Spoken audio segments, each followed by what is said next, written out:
Hello friends, welcome back to the new video. In this video guys, we are going to talk about how to connect earphone to our Vivo phone. Guys, you want to connect guys this earphone in your Vivo phone, so as you can connect it. And guys, now let's see how to connect earphone to our Vivo phone. So friends, first of all, come in your phone setting to connect this earphone. Then guys, click on Bluetooth and devices. Guys, click on Bluetooth. And guys, click on new device and guys, on your earphones. At this button guys, we will on it. The second option guys, this volume buttons.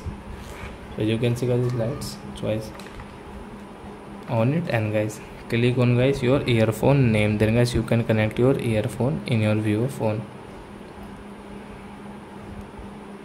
So you can see guys the U-bone. So guys, click your guys earphone name. Then guys, it will connect in your phone. So you can see guys, we have connected this earphone to our Vivo phone. So that's it guys, thanks for watching my video. Now we will meet on next video with new topic. Before going, please go and like my video, subscribe my channel. Bye bye friends.